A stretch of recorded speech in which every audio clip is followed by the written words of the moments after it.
Hey everybody, it's Zane Banks here, and you got another lesson coming to you. And today's lesson is entitled, If You Can't Sing It, You Can't Play It. Alright, so a lot of times I've talked about the importance of singing what you're playing, and I figured rather than just touching on it in a video, I'm going to do a video on it, right? Now this doesn't mean you have to become a lead vocalist, this doesn't mean you have to sing out aloud what it is you're hearing in your head. It just means that you have to get in touch, we're getting all deep here and emotional, with what it is you're hearing and finding it on the guitar. It won't just happen by itself. A lot of guitar players are very weak improvisers. That doesn't mean that they're playing out of key or they're playing wrong notes. It just means they're not playing very interesting notes, right? Just because your spelling is correct doesn't make you Shakespeare. Okay, Shakespeare knew what it is he wanted to say, and he thought about the words, he thought about the rhythm of the words, he thought about the characters and the intention of every character and the plot, and then he wrote the words, right? And then, you know, we call him a genius, but there was a lot of thought that went into all of that stuff. Same thing with great improvisers, okay? You might see Joe Pass, you know, towards the end of his career with his eyes closed, shredding on a guitar and thinking, oh, it's all magic. Yes, he's a genius, but he did heaps and heaps of work to get to that point of just absolute fluency, okay? And there are a lot of things with him and other improvisers of that level that are just happening that they had to work at. And the best way to get it is through singing what you play, okay? In the privacy of your own studio at home or your bedroom or whatever, I suggest just starting with, say, the blues. Let's just take a blues scale. And I know I talked about how, you know, you don't need scales to improvise, but for the purpose of this thing here, we're just going to take a blues scale. And you want to get familiar with what the sound of each scale degree sounds like, okay? They're like colors, you know? I don't have synesthesia, but let's say that the A blues scale is the color red. There are 6 notes in the blues scale. It's what's called a hexatonic scale. It's not a pentatonic scale because it's got that blues note, the flat 5. Now each of those 6 notes is like a different shade of red.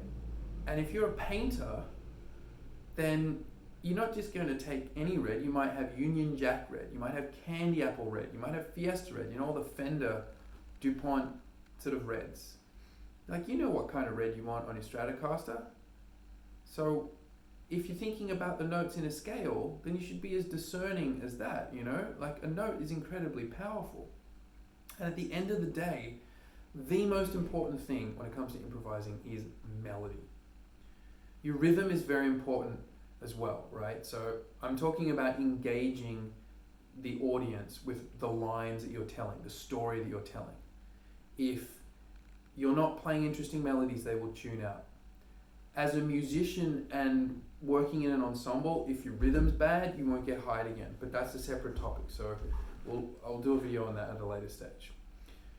But let's just look at this. So I would suggest that if you're going to practice your scales, you're going to go up and work on your technical work. Initially, just start singing them and get a feel for like what the tonic sounds like. Boom. Stable, you know, incredibly strong. It's like the bottom of a waterfall, like everything's going to go back there. Then we have the minor third, okay? That's a dark, foreboding, sad, funereal note. It's the minor third, right? But a lot of the time in blueses, because we're playing over dominant seventh chord, you can bend that up to the major third. So you get this beautiful tension of like, it's like when the clouds are just over the sun and then they go away and the sun comes out again. So you get... Can't do that in a minor blues, right?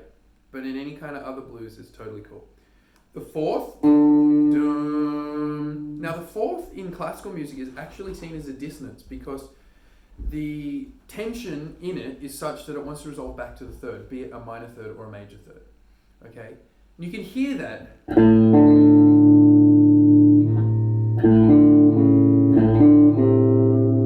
It's particularly strong to the major third, right? You get that amen. You go to church, amen, right? Amen, or amen. Then you're going to get the flat five, the most dissonant note of the blues. Dun, dun, dun. The tritone, diabolus in musica, the devil's interval.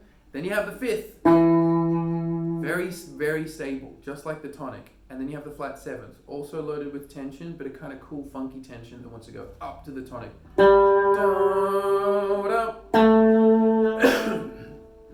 Now think about it like this. If you're going to write a letter to someone or an email, say like a kind of important one, say it's to your landlord, like you're not happy with something in the place that you're renting, you know, maybe a tap's leaking. And you want the landlord to know why you're unhappy and what you want them to change, okay? And your reasons for this, because you suspect they might knock you back and go, oh, well, it's not our fault, whatever. You would think carefully about your word choice in whatever language is your sort of preferred one, whether you're in France or in Germany or in, you know, America or Australia or wherever. You would think carefully about that. You would read it a couple of times. You would look at the tone of the email. Are you being aggressive? Are you being too apologetic? Are you being forthright? You would check your spelling and your grammar and all of that stuff. So then when you send that email, hopefully it was received with exactly the right, what you intended, okay? Now a solo is exactly the same. Yet most people don't take that kind of care and put the preparation into that kind of stuff. They just play these 5 notes, not knowing what any of them are. They don't know what scale degrees they are. They don't know what pitches they're playing in. They just know that they're in A, and therefore, well, it's free range. Like, it's totally cool. Just play any of these notes, and it should be, you know, all of a sudden I'll be Jimi Hendrix. Unfortunately, that is not the case. So you need to go through, like with the whole sort of letter analogy there, and think really carefully about, like, if it's a slow blues, what are you actually trying to say? You know, and, you know, there's no right or wrong answer here. You just have to have something that you've thought about that you want to say, you know. If we go back to that letter analogy, if you just send an email to the landlord, but you don't sort of think about, you know, you choose any random word, same way you'd be choosing perhaps random notes, and don't think about it, don't review it, and just send it off, chances are you're going to send a completely incoherent letter to a landlord, and they'll just think you're crazy. Now, people don't think you're crazy in music when you just play random notes. They just think you're a kind of weak improviser, and they don't pay much attention. They won't pay to go and see you play again. But when you hear cats like Larry Carlton, Robin Ford, Stevie Ray Vaughan, Eric Clapton, the list goes on and on and on, these are, for lack of a better word, poets, right? These guys know what it is they want to say. They know what they're feeling. They're in touch with like their emotions and their artistic vision as guitar players and artists and human beings, and you know what's happening around them, the human condition, and their vehicle is the guitar. It's not, you know, the nib and ink and writing like Keats or Shakespeare. So sit down, sing what it is you play, and I suggest that what you do is you actually sing stuff first of all and then try and find it on the guitar. Okay, your fingers don't have ears in them and they don't have minds in them. Your fingers are just like robots or loyal foot soldiers that will do whatever they are told to do. And in the same way that if you're coding software, you would want to think carefully about making sure all of the instructions are there in the code. You take your time, you do it diligently and thoroughly so that you don't have any glitches or any bad reviews. The same care should be given to your guitar playing when it comes to improvising. Listen to guitar players, transcribe what it is they're playing. Listen to saxophone players, listen to singers. Find it on the guitar. Find what notes they're playing, you know, in a particular key or over a certain chord or using a certain scale. Steal it, right? It's all stolen material anyway. And then go through at home and just pick a key and then sing some melodies to yourself and try and find it. So there's my tonic.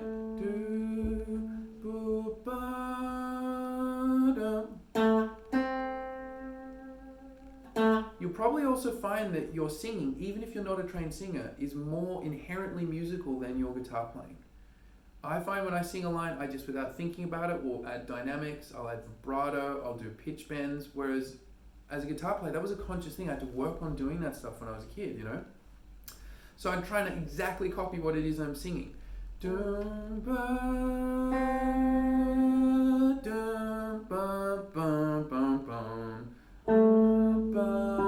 7, pull off from the flat 5 to the 4th, and I'm going to go to the 3rd and pull it up a little bit to the, right?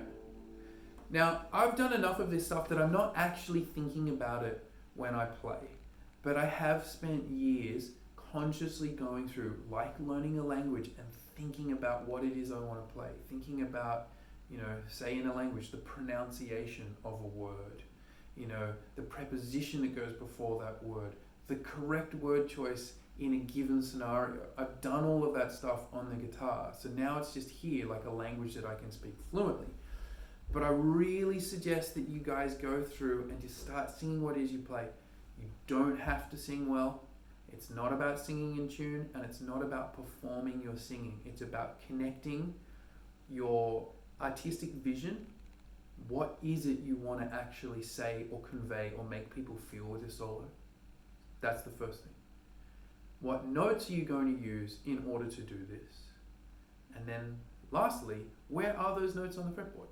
So there's 3 steps, you know, and this is the same in any artistic discipline. You know, you go and watch a horror movie and the person who's written the script is talking about how there's a haunted house and it's meant to be really scary. Well, it's up to the cinematographer and the director of photography and lighting to go, well, how do we actually create a scary, foreboding, sort of ominous vibe?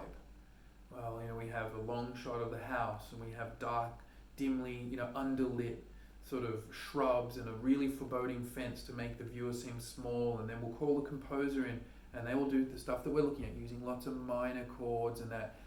And they've gone through and they've storyboarded and they've had, you know, sometimes years of meetings to nut out every detail. It didn't just happen by accident that they come across, you know, this perfect haunted house and just shoot. Like all of that stuff, the devil is in the detail. And it's the same thing with any great guitar solo or just improvised solo in general. So going through and singing what it is you play, and I guarantee you within a week your solos will become melodically stronger. You'll start to link motifs, you know, taking an idea, like a little sort of like germination, you know, like you take an idea and it becomes a different idea, but there's a link, and human beings love stuff they're familiar with. We don't want it to be the same because that's repetitive and boring and we'll tune out. But they want it to be similar. You know, we want to see things evolve. We love stories. You know, human beings love narrative. We're just not using words here. Okay? So I would do things, let's imagine we got that kind of groove.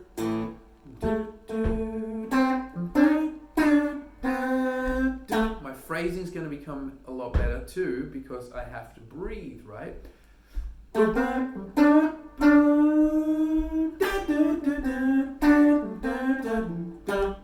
I'm just going to stay over the one chord for this.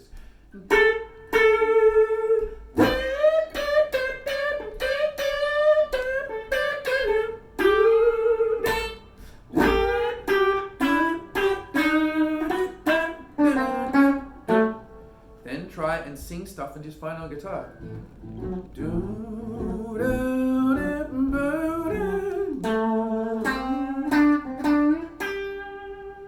So forth. It might be kind of slow and frustrating initially, but this is the thing that will take you into that next level of being a really, really good improviser.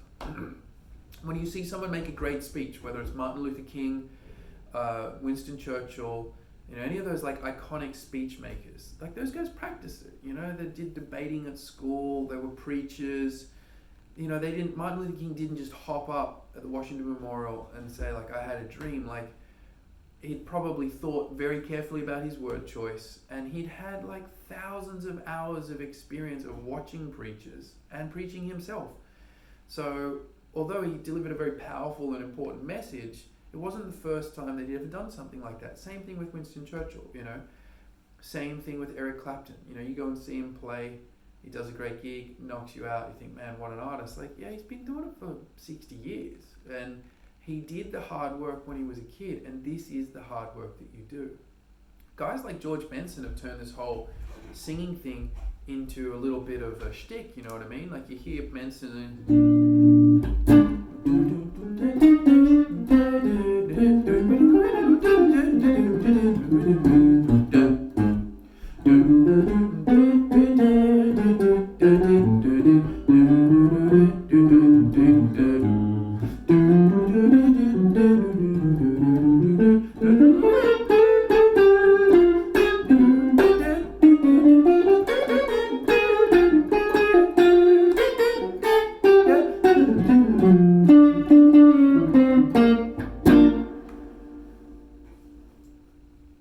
just go spend time doing it. It's just like speaking a language. You know, the more time you do it, the more you think about what you want to play, the more coherent it is, and the better chance that you're going to have of getting your message across to other people. So I hope this has been useful, cats. Please share it with anyone who you think might benefit from this information. If there is a lesson that you would like me to do, drop a comment. Please hit subscribe. If you want to donate to my PayPal because I'm just a broke-ass musician like the rest of you, then please go ahead and do that. I'm just here to help you cats out, right? I'm just a guitar player that has spent many years being frustrated and confused and trying to figure out my way through things, and I've kind of got my head around a bit of stuff now, and I'm just here to help out other people so that they don't have to spend 25 years confused and frustrated like I did. But on that note, keep peeking and grinning, and I'll catch you cats next time.